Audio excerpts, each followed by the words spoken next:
Saudara-saudaraku yang terkasih, salam jumpa dalam Renungan MSC Indonesia. Permenungan kali ini dimulai dari percakapan dua tokoh yang cukup terkenal dalam sejarah gereja Katolik.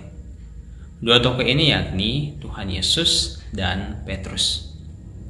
Petrus bertanya kepada Tuhan Yesus, "Tuhan, sampai berapa kalikah aku harus mengampuni saudaraku yang berdosa terhadap aku? Sampai 7 kalikah?" Yesus menjawab, "Bukan. Engkau harus mengampuni saudaramu sampai 70 kali 7 kali. Jika perkataan Tuhan Yesus ini kita jumlahkan, 70 kali dikali 7 kali. 70 saja dikali 7 itu menghasilkan 490. Nah, jika kita kalikan jumlah 70 kali dikali 7 sebanyak 7 kali, maka jumlahnya akan sangat tak terbatas. Nah, di sini Tuhan Yesus mau menggarisbawahi bahwa pengampunan itu berlangsung sebanyak mungkin. Bukan mengenai 7 kali saja, tapi tanpa batas. Setelah Yesus menjelaskan itu kepada Petrus, kemudian Yesus berpindah dengan menjelaskan tentang perumpamaan kerajaan Allah. Tadinya Yesus berbicara dengan Petrus mengenai pengampunan, kini Tuhan Yesus berbicara mengenai kerajaan surga. Dalam perumpamaan ini sebenarnya Tuhan Yesus juga mau menjelaskan tentang pengampunan. Itu berarti pengampunan itu memiliki kaitan yang erat dengan kerajaan surga. Misalkan Tuhan Yesus menggambarkan bahwa ada seorang raja yang hendak mengadakan perhitungan dengan seseorang hamba yang berhutang kepadanya. Hamba itu berhutang 10.000 talenta terhadap raja. 1 talenta jika dirupiahkan berjumlah 442 juta. Bayangkan bahwa 1 talenta saja berjumlah sebanyak itu.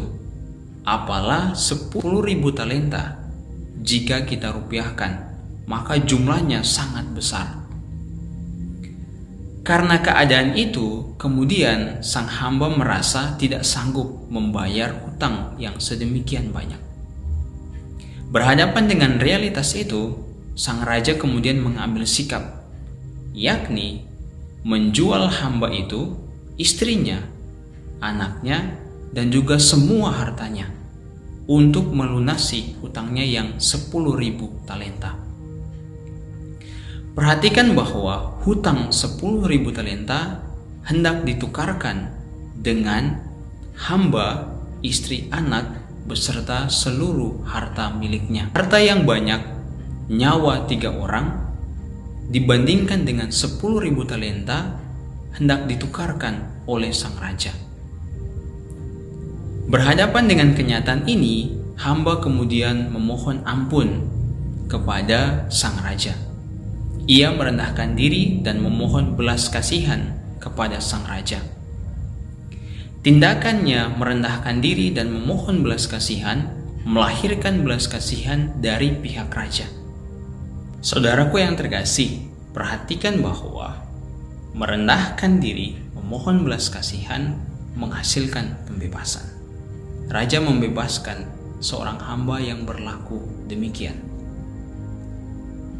Kiranya cara seorang hamba ini memberikan pengertian tertentu kepada kita, bahwa pengampunan pertama-tama harus terjadi dari pihak kita dengan Tuhan terlebih dahulu. Kita memohon belas kasihan dari Tuhan, dan setelah itu baru kita berikan kepada sesama yang berdosa terhadap kita. Proses ini kiranya menjadi ciri khas yang baik untuk kita dalam memberi pengampunan. Karena ketika kita hanya memberi pengampunan manusia dengan manusia tanpa memohon terlebih dahulu belas kasihan dari Tuhan, maka yang terjadi adalah pengampunan yang tidak sepenuh hati, atau kita lakukan itu hanya sebatas karena menghargai atau mengikuti situasi sekitar yang menuntut kita untuk memberi pengampunan. Tetapi jika kita memberi pengampunan yang kita mulai pertama-tama dengan memohon belas kasihan, kemudian memberikannya itu kepada saudara kita, maka kita mengambil bagian di dalam belas kasihan Tuhan yang sangat besar.